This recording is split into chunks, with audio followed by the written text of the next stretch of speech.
UP CM Yogi Adityanath के secularism को लेकर दिए गए बयान पर ऑल इंडिया मजलिस-ए-इत्तेहादुल मुस्लिमीन के अध्यक्ष असदुद्दीन ओवैसी ने योगी और मोदी सरकार समेत आरएसएस पर जमकर हमला बोला है। वे मीडिया से बात करते हुए देश में सेक्युलरिज्म के मुद्दे पर योगी और मोदी सरकार पर जमकर बरसे।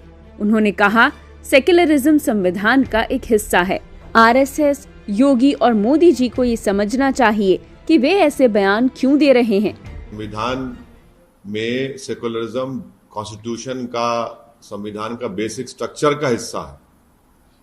और अगर संघ परिवार बार बार ये कहता है कि वर्ड सेकुलरिज्म ऐड किया गया, तो वो भी उनकी जहालत है। अगर वो भारत के संविधान की आर्टिकल 14, 19, 22, 25, 26, 29, 30 पढ़ेंगे तो ये पूरा रिफ्लेक्शन है भारत के सेकुलर ट्रेडिशन का, और ये भारत के संविधान में एक फंडामेंटल राइट्स है। तीसरी बात यह है कि चाहे योगी आदित्यनाथ हो या संघ परिवार हो, जब उनको सूट करता हो कहते हैं कि भारत सेकुलर इसलिए है क्योंकि मेजॉरिटी सेकुलर है। अब ये कह रहे हैं कि सेकुलरिज्म की वजह से भारत को पूरे विश्व में जो रिकग्निशन मिलना था वो नहीं मिल रहा है। चौथी बात यह है कि जब प्रधानमंत्री ने 2019 के चुनाव के बाद जब सेकुलरिज्म की आज इस तरह की योगी बात में प्रधानमंत्री तो कॉन्स्टिट्यूशन को अपने सर पर उठा लेके बोले कि यही मेरे लिए किताब है। तो ये ड्रामा क्यों हो रहा है? प्रधानमंत्री एक बात कहते हैं और उत्तर प्रदेश के चीफ मिनिस्टर उन्हीं की पार्टी के इस तरह की बात करते हैं। कोलकाता महानगर के स्ट्रैंड रोड स्थित न्यू कोलाघाट बिल्डिंग के 13वें माले पर भयानक आग लग गई। उक्त इमारत में पूर्व व दक्षिण पूर्व रेलवे के कार्यालय हैं और भूतल पर रेलवे का कंप्यूटरकृत टिकट आरक्षण केंद्र। दमकल के 15 इंजनों ने कड़ी मशक्कत के बाद देर रात आग पर काबू पाया। आपको बता दें कि इस भयानक अग्निकांड में 7 लोगों की मौत हो गई है। मरने वालों में 4 दमकल कर्मी सहित एक रेलवे पुलिसकर्मी, एक एएसआई तथा एक अन्य व्यक्ति शामिल है। 2 दमकल कर्मियों को गंभीर हालत में अस्पताल भर्ती कराया गया है। घटना स्थल पर 5 एम्बुलेंस पहुंची। आइए सुनते हैं रेलवे के अधिकारी मनोज जोशी ने इस घटना पर क्या कुछ कहा। आज ये बहुत अनफॉर्चुनेट इंसिडेंट हमारे जो न्यू कोयलाघाट की ऑफिस बिल्डिंग है उसमें ये फायर की घटना हुई। करीबन 6 बजे के आसपास में ये फायर डिटेक्ट हुआ।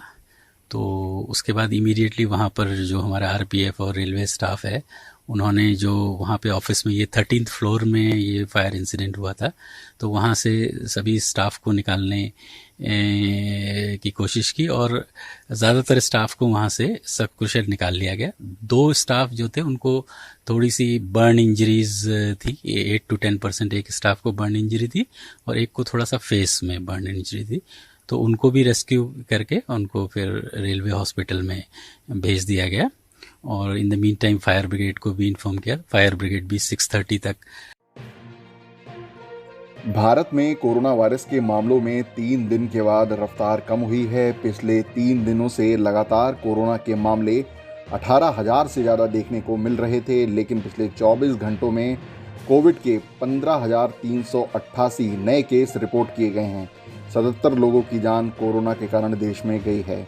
इसी बीच महाराष्ट्र के प्रमुख शहर ठाणे में अब लॉकडाउन लगाने का फैसला किया गया है। ठाणे म्यूनिसिपल कॉरपोरेशन ने आज से 16 हॉटस्पॉट वाले स्थानों पर 31 मार्च तक के लिए लॉकडाउन लगाया है। हॉटस्पॉट वाले इलाकों से बाहर छूट जारी रहेगी। इससे पहले महाराष्ट्र के औरंगाबाद में भी आंशिक लॉकडाउन लगाया गया था। वहीं महाराष्ट्र में 8,744 नए कोरोना वायरस के केस पिछले 24 घंटों के अंदर रिपोर्ट किए गए हैं। 22 लोगों की जान गई है। इसके अलावा 9,068 लोग कोरोना से ठीक भी हुए हैं। अब तक महाराष्ट्र में कुल कोरोना वायरस के केस 22,28,000 से ज़्यादा रिपोर्ट किए गए हैं। इसके अलावा महाराष्ट्र में अब भी 97,637 एक्टिव केस बने हुए हैं। वहीं भारत की ताज़ा अपडेट की बात करें तो अब तक देश में कुल कोरोना वायरस के मामले 1,12,44,786 हो चुके हैं। वहीं अब तक भारत में इस वायरस से 1,57,903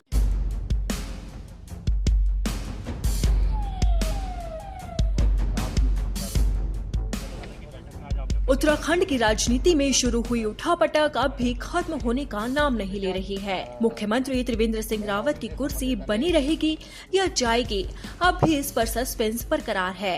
वहीं इस बीच आज सीएम रावत दिल्ली से वापस उत्तराखंड लौटेंगे। वहां उन्होंने अपने आवास पर एक मीटिंग बुलाई है। इस मीटिंग में विधायकों के अलावा जिला पंचायत अध्यक्ष और मेयर को भी बुलाया गया है। मुख्यमंत्री हैं, वो अच्छे मुख्यमंत्री हैं, कोई भ्रष्टाचार का आरोप नहीं लगा है, अच्छे काम किया है। केंद्र की सारी विकास योजनाएं नीचे तक पहुंचाने का काम किया है। पहला राज्य हमारा ऐसा है जिसने आयुष्मान कार्ड उत्तराखंड के हर व्यक्ति को मिला हुआ है। 1 रुपए में पानी का कनेक्शन हम दे रहे हैं। तो उनकी कार्यशैली पे प्रश्न उठाना मुझे लगता है ठीक नहीं है। हम 24 घंटे दिन रात मेहनत से काम करेंगे। हम मेहनत करने में कोई कमी नहीं रखेंगे। हम पल पल आपके लिए जिएंगे। हम पल पल आपके सपनों के लिए जिएंगे। ये विश्वास दिलाने में आया। मोदी जी, आपकी बातों पर लोगों ने विश्वास करना छोड़ दिया है। जो बातें आप बंगाल विधानसभा के चुनाव प्रचार में कर रहे हैं, यह सब बातें आपने लोकसभा चुनाव के दौरान भी कही थी। लेकिन 24 घंटा आप और आपकी सरकार किसके लिए काम कर रही है, यह बताने की जरूरत नहीं है। देश में महंगाई आसमान छू रही है। पेट्रोल, डीजल व गैस के दाम बेलगाम हो चुके हैं। देश का युवा बेरोजगारी से त्रस्त है। नोटबंदी, जीएसटी और अनियोजित लॉकडाउन के द्वारा देश की अर्थव्यवस्था पूरी तरह से चरमरा चुकी है। एक तरफ जहां अनियोजित लॉकडाउन से करोड़ों देशवासी सड़कों पर आ गए, 55% लोगों की आय में कमी आई, 12 करोड़ से ज्यादा लोग बेरोजगार हो गए।